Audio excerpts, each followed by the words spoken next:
उन्होंने जब वो काम छोड़ा ना, तो किसी ने उस वक्त के वली ने कहा, यार बताइए तुमने एक जमाने तक कब्रें खोदी, एक जमाने तक कब्रें खोदी, मगर बताओ तो सही कि तुमने कोई अजीब बात भी कब्रिस्तान में देखी? सुनना मेरी बात, कोई अजीब बात भी कब्रिस्तान में देखी? वो कहने लगा हाँ। कहा क्या? कहने लगा एक दिन जब मैंने कब्रें खोदी ना, तो मैं पहली कब्र खोद रहा था, कब्र खोदते हुए कहने लगा ऐसी तपिश कब्र से निकली, ऐसी तपिश थी ना, कहने लगा कि मैं सोचा कि सूरज की गर्मी की है, मैंने कपड़ा टांग लिया, लेकिन गौर किया तो वो तपिश कब्र से आ रही थी। कहा मैंने फिर दूसरी कब्र खोदी, तीसरी खोदी, कहने लगा मैं खोद के बैठ गया, सस्ता आने के लिए 3 कब्रें खोदी। कहने लगा इतने में आसमान से 2 फरिश्ते उतरे, एक कब्र के इस कोने खड़ा हुआ, दूसरा कब्र के सराहने खड़ा हुआ। सुन रहे ना जवानों मेरी बात? हाँ गौर से सुनिए। वो कहने लगा खड़ा हुआ, एक जो सबसे तपिश वाली कब्र थी उसके सराहने खड़े हुए, एक कहने लगा बताओ इसकी लंबाई चौड़ाई कितनी लिखनी है? तो कहा मैं देख रहा था। उसने कहा इसकी लंबाई चौड़ाई इतनी लिख दो, इतनी का हाथ के इशारे से कहा इतनी लिख दो। कहा उसने लिख दी। कहा फिर दूसरे कब्र पे गए, कहने लगे इसकी लंबाई चौड़ाई कितनी लिखनी है? तो उसने कहा इसकी लंबाई चौड़ाई 70 मील लिख दो। कहने लगा फिर वो दोनों तीसरी कब्र पे आए, कहा इसकी कितनी लिखनी है? तो वो कहने लगे जहां तक नजर जाती है इसकी चौड़ाई वहां तक लिख दो। अब सुनिए, कहने लगा कि फिर मैं इंतजार करने लगा, या अल्लाह वो कौन खुशनसीब है जो इस कब्र में आएगा जो ताहद्दे नजर कुशादा होगी, वो कौन खुशनसीब है? कहने लगा मैं बैठा रहा, इतने में एक जनाजा आया, उस जनाजे के पीछे मुश्किल से 4-5 लोग थे। कितने? 4-5। कहने लगा 4 कांदा देने वाले थे, उसके अलावा 5 लोग और थे। उन्होंने आके बीच वाली कब्र खरीद ली जिसको 70 मील चौड़ा किया गया था। मैंने कहा यार बताओ तो ये कौन है जिसे तुम लेके आए हो और इसके जनाजे में लोग भी नहीं? कहने लगे ये हमारी बस्ती का बड़ा गरीब आदमी था, जब ये मरा ना तो कोई इसके जनाजे में नहीं आया। इतना सुन के ना वो रोने लग गया कब्र वाला। कहने लगा जाओ इसके पैसे नहीं चाहिए। कहा क्यों? कहा ये मैं जानता हूँ कि तुम्हारी नजर में ये गरीब है, लेकिन मुझे पता है ये दौलत का गरीब था, मुस्तफा के इश्क का अमीर था, मुस्तफा के इश्क का अमीर था। कहा कहना क्या चाहते हो? कहा जिस कब्र में इसे दफनाया है ना इसकी लंबाई चौड़ाई 70 मील है। कहने लगा फिर एक जनाजा आया, उस जनाजे के पीछे जहां तक नजर जा रही थी भीड़ ही भीड़ थी।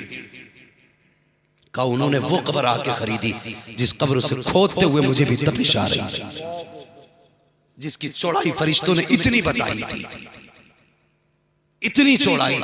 बताओ 5 फीट के आदमी को अगर इतने से डिब्बी में बंद किया जाएगा तो कितना बुरा उसको तोड़ करके कीमा बनाया जाएगा। कहने लगा जब उसको दफन किया ना लोगों ने कहा, मैंने एक शख्स को अलग में बुलाया, मैंने कहा बताइए कौन है? उसने कहा ये हमारे शहर के बहुत बड़े अमीर की बीवी है, ये इतनी बड़ी दौलत वाली थी कि ये शरीयत को तो कुछ समझती नहीं थी। घर में बेटियों से जाके कहना कि जहेज में मुसल्ला मिला है, ये रखने के लिए नहीं सजदा करने के लिए। बाप ने कुरान जो दिया है ना ये अलमारी की जीनत बनाने के लिए नहीं, तुझे पढ़ने के लिए दिया है। तेरा कोई और काम नहीं। सुबह उठ फजर की नमाज पढ़, एक पारा भी ना पढ़ सके कम से कम एक रुकू पढ़ ले, एक रुकू भी ना पढ़ सके एक आयत ही पढ़ ले। अगर इतना भी ना कर सके तो जो कुरान बाप ने जहेज में दिया था उसे खोल, गर्द साफ कर, चूम आंखों से लगा। अगर तेरे मेरे घर की बेटियां ऐसे करेंगी ना तो तावीज की जरूरत नहीं है, चौखट तेरी होगी, करम मदीने वाले का होना शुरू हो जाएगा। कहने लगा ये कभी सजदा ही नहीं करती थी। अल्लाह अकबर। कहा क्या हुआ? कहा ये बड़े अजाब में मुब्तला है। वो तो चले गए। तीसरे नंबर पे एक शख्स आया जिसके जनाजे में सिर्फ वही 4 लोग थे जो कांधा लगाने आए थे, उसके अलावा कोई था ही नहीं, 4 ही लोग थे। और उसको वो कब्र दी गई जिसको ताहद्दे नजर कुशादा किया गया था। दफन के बाद कहने लगा बताओ यार ये कौन खुशनसीब है इसके अमल क्या थे?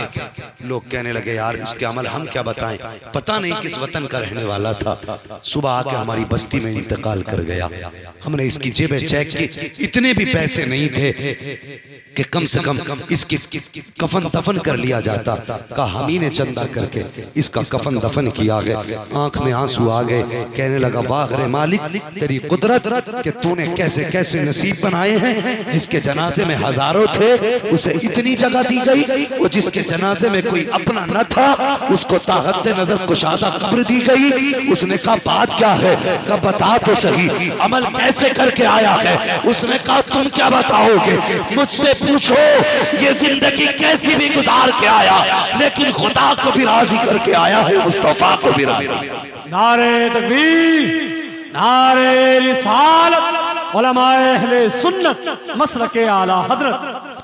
नौजवानों हुजूर से प्यार करो, हुजूर से इश्क करो, हुजूर से मोहब्बत करो। उसने कहा था हुई कि अल्लाह अकबर, आगे बढ़ा, चूम लिया, रोने लग गया, कहने लगा सुनो अबू तालिब, सुनो अब्दुल मुत्तलिब, इस भतीजे को बाजार मत लेके जाना वरना यहूद और नसारा इनको कत्ल कर देंगे। का क्या कहना चाहते हो? का ये तुम नहीं जानते जो मैं जानता हूँ। का किस लिए? का इसका चेहरा बता रहा है, सारी निशानियां बता रही हैं कि ये आखिरी पैगंबर बन के जलवागर हुआ है। का तुझे कैसे पता? का सुनो, जिस दरख्त के नीचे ये बच्चा बैठा था हमारी किताब में लिखा है कि इस दरख्त के नीचे कोई भी शख्स नहीं बैठेगा, जो बैठेगा वो आखिरी पैगंबर होगा, जो आएगा वो आखिरी नबी होगा। का इस किताब में ये भी लिखा है कि जब ये आया था तो साया दूसरी तरफ था, ये बैठा दूसरी तरफ था, जिधर ये बैठा था साया घूम के मोहम्मद के ऊपर हो गया था। जज़ाकल्लाह।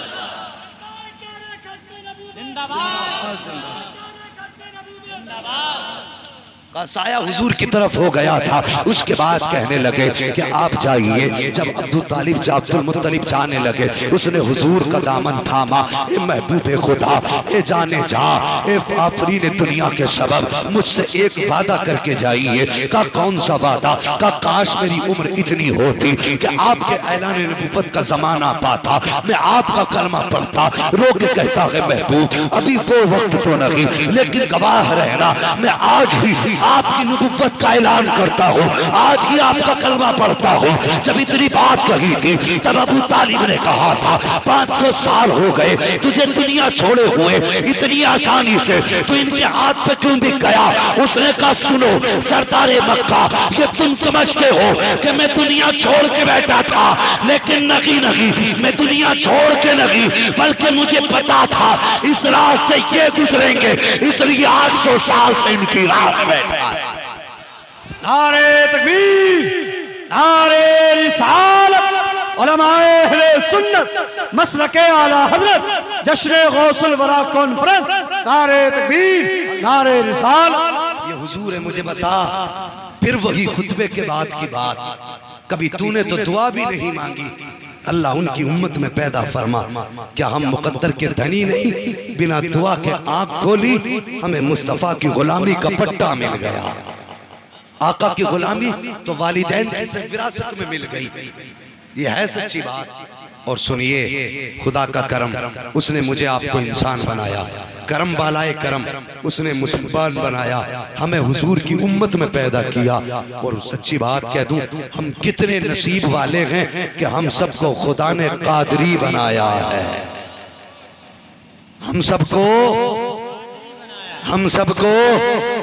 कादरी बनाया है। सर भला कोई क्या जाने कि है कैसा तेरा औलिया मार है तो फिर अपनी नस्ल से कितना प्यार होगा।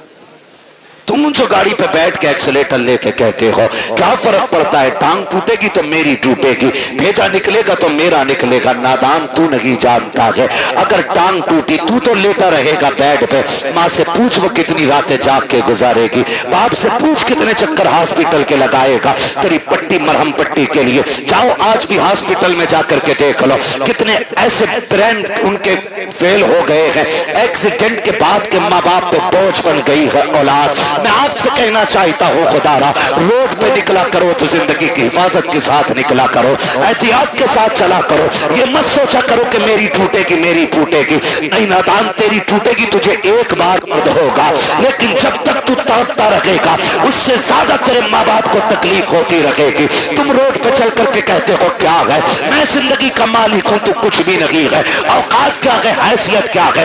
मालिक किसे कहते हैं? ठोकर लगी तब निकल जाता है, बंदा लगा तब निकल जाता है, जरा सी जोर से गिर गए तब निकल जाता है। किस मिल्कियत पे घूम रहे हो? और तुम्हें खुदा का वास्ता अपनी फिक्र करो ना करो, माँ बाप की फिक्र किया करो, उनके लिए शराफत से चला करो। गाड़ी पे जब बैठा करो दुरूद पढ़ के बैठा करो, दुआ पढ़ के बैठा करो। दुआ की बात तो छोड़ो, मेरी कौम को तो बिस्मिल्लाह पढ़ने का भी होश नहीं रहता है। कान में डीजे वाली लीड लगाई है, आंखें बंद करके गाड़ी खींच रहा है, न हॉर्न का पता चल रहा है, न दाएं बाएं इंडिकेटर का पता है, फिर एक्सीडेंट हो जाता है। कहते हैं गाड़ी वाले की खता थी। और तुझे खैरत क्यों नहीं आती है? कानों में लीडे लगा के चलने वालों, तुम्हें महबूब अलैहिस्सलाम ने कितना प्यारा तोहफा दिया था। जब गाड़ी पे बैठा करो तो सफर की दुआ पढ़ के बैठ जाया करो। आका मिलेगा क्या? का दुआ पढ़ के बैठ, दुनिया घूम के आ जा, खुदा की रहमत है तुझे जर्रा बराबर भी तकलीफ नहीं होने दे सकती। सुभान अल्लाह। हाँ, लेकिन रब की रहमतों पे भरोसा ही कितना।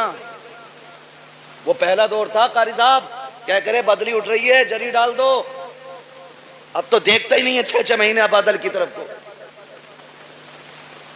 हाँ, ट्यूबवेल है, मोटर है, समर है, ना हो बारिश 10 साल तक। लेकिन याद रखिएगा, तुम्हारी तदबीर से रिस्क नहीं मिलेगा, रिस्क रब की तकदीर ही से मिलेगा। तुम जितने जतन कर लो, कोशिश करें अल्लाह की रहमत पे भरोसा करने के आदी बने। घर से निकला करो, दुआ पढ़ के निकला करो, अल्लाह खैरियत से तुम्हें लाए, खैरियत से लाए। वरना मैंने देखा 6 लोग गाड़ी में बैठे और किसी को फिक्र नहीं, अरे 6 है यार, देख लेंगे सबको, मौज मस्ती करते चलने 5 मिनट नहीं लगते, गाड़ी के टुकड़े हुए मिलते हैं, लोगों की लाशें बिछी हुई मिलती हैं। क्या हो गया? ये तो 6 लोग निकले थे। मशीयत का नकीब कहता है तुम्हारी 6 की ताकत मेरी तदबीर के आगे कोई काम नहीं कर सकती है।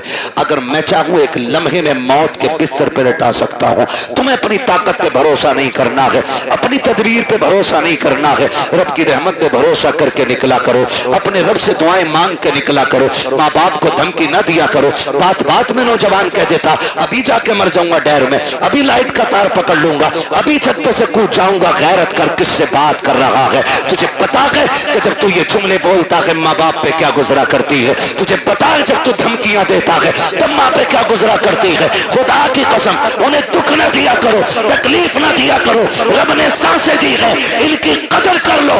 आखिरी सांस पे भीख मांगोगे, एक सांस नहीं दी जाएगी। जब सांसें अटकना शुरू हो जाएंगी सारी दौलत दे देना, एक दिन की मोहलत नहीं मिलेगी। आज अल्लाह ने जिंदगी दी है, इसकी कदर कर लो। एक एक सांस में कोशिश करो, काबे वाला भी राजी हो जाए, हमसे मदीने वाला भी राजी हो। बेशक सुभान अल्लाह, जिंदाबाद। वो नहीं बाबा रहने, मेरी बात सुन ले, मैं माने जरा कारी साहब, बस उसको रहने, फरमाइश ना करो। देखो समझो नासिर, मैं आज के बाद तारीख नहीं दूंगा, मैं लिख दे रहा हूँ, ठीक है? मैं माइक पे कह रहा हूँ, आज के बाद नहीं होगा। तवज्जो है सारे लोगों को? मैं आपसे एक बात कहूँ, मेरी बात बहुत गौर से सुनिए, बहुत गौर से मेरी बात सुनिए। आपकी मर्जी, आप जितने चाहें जतन कर लें, लेकिन अपने रब के मुकाबले में हमारी और आपकी औकात नहीं खड़े हो सके। अल्लाह से नहीं लड़ा जा सकता, वो लड़ भी नहीं सकते, है ना? अल्लाह चाहे तो लफ्ज़ कुन से कायनात को बना सकता है और एक ही इशारे से खत्म कर सकता है, खत्म भी करेगा। मेरा वक्त तो पूरा हुआ है। कारी नासिर कह रहे फरमाइश है, फरमाइश है।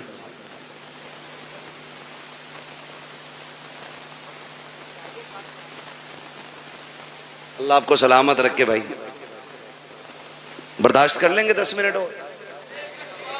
मुझे मालूम है मैं पंखों में बैठा हूं, कुछ लोगों पे पंखा भी नहीं होगा, मगर इस मोहब्बत से बैठे, अल्लाह सलामत रखे, है ना? जरा सारे कह दें या रसूल अल्लाह, अल्लाह सलामत रखे। आज ना फरिश्ते जा करके ना ठेकेदार के बेटे की कब्र में अपनी रहमतें, जब रहमतों की गठरियां लौटते होंगे ना, तो बेटा पूछता होगा आज ये रोशनी किधर से आ रही है, तो कहते होंगे मुबारक हो, तेरे बाप ने तेरे सवाब के लिए हुजूर की महफिल सजा के रखी है। नबी की बातें उधर हो रही हैं, खुदा की रहमत इधर हो रही है।